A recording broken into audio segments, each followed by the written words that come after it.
Hello दोस्तों, स्वागत है आप सबका आपके अपने YouTube चैनल एकलव्य एस्ट्रोलॉजी में। और दोस्तों, आज का जो टॉपिक है वो है दशा या अंतर्दशा, स्पेशली अंतर्दशा। ठीक है, आप सब लोग बहुत वीडियोस भी देखते होंगे दशा लॉर्ड को लेकर के, अंतर्दशा लॉर्ड को लेकर के। आप सब जानते भी हैं आपको किसी न किसी ग्रह की अंतर्दशा चली। लेकिन आज मैं जो आपको चीज बताने वाला हूँ वो थोड़ा टेक्निकल है। ठीक है, लेकिन उससे आपको एक चीज समझ में आती है कि आपके जीवन में जो ऊर्जा, देखो ग्रह ऊर्जा को क्रिएट करते हैं ना। आपके जीवन, आपका जो बर्थ चार्ट है, आपकी जो कुंडली है, वो आपके एक कार्मिक मैप है। ठीक है, वो आपकी एक कार्मिक जर्नी है। ठीक है, आपको कोई कर्मा पे करना होता है। ठीक है, कोई डेब्ट और क्रेडिट है उसमें। ठीक है? तो आपके जीवन में कोई ना कोई आता रहता है, जाता रहता है, किसी से सुख मिलता है, किसी से दुख मिलता है। तो हम आज ये देखेंगे कि जैसे हमारे चार्ट का एनर्जी होता है, जैसा हमारा ट्रांजिट दशा चल रहा होता है, वैसे ही लोग हमारे जीवन में आते हैं।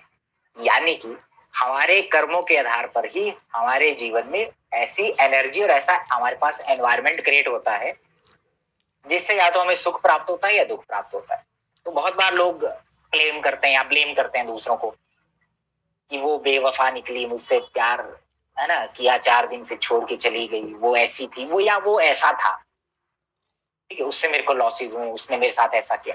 देखिए, कोई किसी के साथ कुछ नहीं करता, ये आपके चार्ट का एनर्जी है। जैसे आपके कर्मों के आधार पे जो आपको प्लैनेटरी प्लेसमेंट मिली हुई है, दशा और ट्रांजिट से वो एक्टिवेट होती रहती है, और वैसे ही आपके जीवन में सिचुएशंस, एनवायरनमेंट क्रिएट होते रहते हैं। यानी कि आपके पूर्व जन्म के कर्मों का इसमें बहुत बड़ा रोल है। आज हम दशा की बात करते हैं। दशा दृढ़ कर्म को शो करती है, यानी इसको बदला नहीं जा सकता, प्योरली आपके पूर्व जन्म के कर्मों के आधार पे है।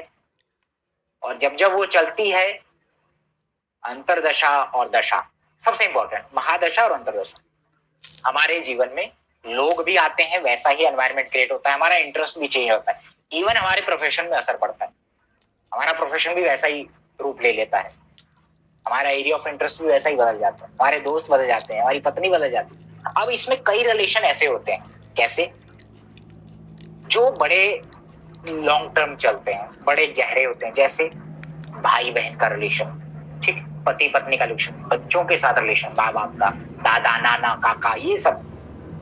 ठीक है, एक ट्री बनता है ना हमारे आसपास। कुछ लोग होते हैं जो टेम्पररी आते हैं, जैसे ऑफिस में बॉस हो गया, काम करने वाले होते हैं। कुछ लोग दोस्त भी होते हैं जो बड़े लॉन्ग टर्म चलते हैं, तो वो एक परमानेंट रिलेशनशिप में आ गए जो हमेशा चलते हैं। अब आप सोचते होंगे कि ग्रह हमारे पास अपना ऋण लेने के लिए आता है, लेने के लिए कुछ नहीं आता, वो हमेशा एक्टिव रहता है। कुछ ग्रह अपनी ऊर्जा से ऐसे एनवायरनमेंट और सिचुएशन क्रिएट करते हैं कि कंटिन्यूसली हमारा लेन देन चला रहता है। जैसे पत्नी हो गया, बच्चे हो गया, भाई हो गया, हमारा कंटिन्यूसली कुछ ना कुछ लेन देन उनके साथ चला रहता है। तो एवरी टाइम ग्रह इज टेकिंग एंड गिविंग, कोई स्पेसिफिक पीरियड नहीं होता है। अब कुछ लोग होते हैं जो टेम्पररी आते हैं, जैसे मेरे पास कंसल्टेशन लेने के लिए आ गए, जैसे मेरी वीडियोस को देख रहे हैं। ये रिलेशन है, एक एनर्जी है जो अट्रैक्ट करती है। ठीक, तो जैसे हम खुद होते हैं, या हम ज्योतिष की बात करें तो जैसा हमारे बर्थ चार्ट का एनर्जी होता है, और वो दशा अंतरदशा से जैसा जैसा वो एक्टिवेट होता रहता है, हमारे जीवन में लोग आते रहते हैं। यानी कि हम खुद रिस्पॉन्सिबल है उन चीजों के लिए। हम कैसे ब्लेम कर सकते हैं किसी को कि वो आया था मेरा पैसा लूट के चला, वो आई थी मेरे को धोखा देगी? नहीं, आपके चार्ट की एनर्जी ने ही उसको अट्रैक्ट किया था। आपके कर्मों के आधार पे ग्रहों का प्लेसमेंट मिला हुआ है आपको, क्योंकि आप जब पैदा हुए तब ये ग्रहों का प्लेसमेंट आ चुका था, तब कुंडली बन चुकी थी। बड़े तो आप बाद में हुए। तो कैसे बना? ग्रहों के आधार, ग्रहों की ऊर्जा। आज हम टेक्निक की बात करें तो मैं अंतरदशा लॉर्ड और त्रिकोण, क्योंकि त्रिकोण is a source of energy. Triangle जो बनता है, त्रिकोण हर जगह काम होता है। मैं हमेशा से अपनी वीडियो में पहले दिन से, जब मैंने 2018 में स्टार्ट किया था, पंचम नवम संबंध की बात करा।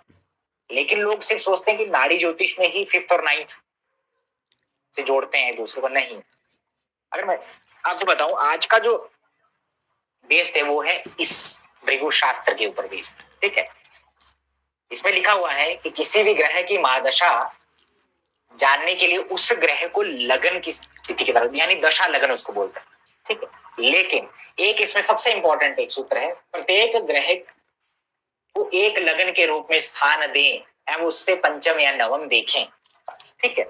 यानी कि आपको अगर ग्रह देखना है, ये जो बुक है ये भृगु शास्त्र का ट्रांसलेशन है, ठीक है। ऐसी बहुत सारी टेक्निक है, तो मेरा आज का जो टेक्निक है ये इसी के बेस्ड है। यानी कि क्या करना है, आपने किसी ग्रह के रिजल्ट को देखना है तो उसको लगन बना लीजिए और उससे पंचम नवम देखिए। जैसे मंगल के रिजल्ट देखने हैं तो उससे पंचम नवम जरूर देखें। मैलेफिक्स बैठे हो, उसके शत्रु बैठे हैं तो मंगल के रिजल्ट को खराब करते हैं, ठीक है। लेकिन हम दशा की बात करें तो दशा में भी दशा लगन बनता है कि भाई जिस ग्रह की दशा चल रही हो तो उसको लगन बना लीजिए। लेकिन ये कुछ और बात कर रहा है, दशा या अंतरदशा को लगन बनाइए। यानी शुक्र की दशा चल रही है, या हम आज अंतरदशा की बात करें, मान लीजिए शुक्र की अंतरदशा चल रही है, कर्क राशि में बैठा है, तो शुक्र को लगन बना लीजिए और उससे पंचम और नवम में देखना है कौन से ग्रह बैठेंगे। यानी अंतरदशा लॉर्ड के त्रिकोण में देखिए। त्रिकोण मैं आपको एक एग्जांपल से और थोड़ा सा कैलकुलेशन से मैं उसको आपको समझा देता हूं ताकि चीजें आपको अच्छे से समझ में आए। देखिए कुछ चीजें इतनी आसान नहीं होती, वो समय लेती। इससे आपको ये समझ में आएगा कि हमारे जीवन में जो लोग आते हैं वो कब आते हैं, कैसे आते हैं, क्या हमारा उनके साथ संबंध होता है। और हम ब्लेम नहीं कर सकते हैं दूसरों को, ठीक है। हम ब्लेम करते हैं ना कि वो आया था उसने ऐसा किया। अरे जैसे आपके चार्ट का एनर्जी उस समय एक्टिवेट था, जैसा उस समय आपका समय चल रहा था, वैसे ही लोग आपके जीवन में आएंगे। और समय चलता है आपके पूर्व जन्म के कर्मों के आधार पे। यानी कि आपकी दशा, और दशा के रिजल्ट को कोई बदल नहीं सकता, क्योंकि दशा दृढ़ कर्म को शो करती है जो आपको भोगना ही भोगना है, ठीक है। इसीलिए हम कहते हैं ना कि इस दशा में ये आपके जीवन में आपकी शादी होने वाली, लड़की आने वाली है ना। तो चलिए आज हम चर्चा करते हैं। मैम ये कल के सीक्वेंस का लुक है। I think you look fab. No can't I hear like some triangle है ना, अगर आप देखेंगे ट्राइंगल, जन्म कुंडली का ट्राइंगल बनता है। जैसे ये अर्थ त्रिकोण हो गया, ये धर्म त्रिकोण हो गया, ये काम त्रिकोण हो गया, और ये वाला ये वाला ये वाला ये मोक्ष त्रिकोण हो गया, ठीक है। तो त्रिकोण एक सोर्स ऑफ एनर्जी। मैं हमेशा करता हूँ कि त्रिकोण बहुत इंपॉर्टेंट है। त्रिकोण ना सिर्फ नाड़ी एस्ट्रोलॉजी में बल्कि जैमिनी ज्योतिष में भी यूज होता है, राशि में भी यूज होता है। त्रिकोण में अगर आप देखेंगे, त्रिकोण प्रेजेंट, फ्यूचर एंड पास्ट, त्रिकोण, ठीक है। फादर आप, ठीक है, ये आपके फादर, ये आपका बेटा, फ्यूचर। तो त्रिकोण एक दूसरे से एनर्जी खींचता है, एनर्जी खींचता है। तो आज का टेक्निक है, बड़े रिलेशनशिप जिनके साथ भाई पत्नी लवर वाला रिलेशन है, उसमें दशा और अंतरदशा दोनों लॉर्ड दोनों को देखते हैं। अब आप देखिए कि दशा जब आपकी मान लीजिए राहु की चली, तो इसमें क्या होता रहता है, पहले राहु में राहु आएगा, फिर गुरु आएगा, फिर शनि आएगा, फिर बुध होगा, फिर केतु होगा, ऐसे। अब दशा लॉर्ड तो सेम है, उसके त्रिकोण में हम नहीं देखेंगे, ठीक है। लेकिन जो अंतरदशा आती रहेगी, जैसे राहु में जुपिटर चला, तो जुपिटर कहीं पर भी बैठा हो मैं उसको लिख लूंगा, ठीक। यहां तक समझ में आ गया। मैं क्या करूंगा, अंतरदशा लॉर्ड जो आपका चल रहा है उसको लिख लीजिए, और उसके त्रिकोण में कौन, वो किस साइन में, मान लीजिए इस साइन में बैठा हुआ है, कहीं पर भी अंतरदशा लॉर्ड बैठा है उसको लगन बना लीजिए, मतलब वहां पे चार्ट को रोटेट कर लीजिए। और अंतरदशा लॉर्ड किस साइन में बैठा है उसका ट्राइंगल पकड़ लीजिए। यानी देखो यहाँ पे कौन कौन से साइन है, 4, 8, 12।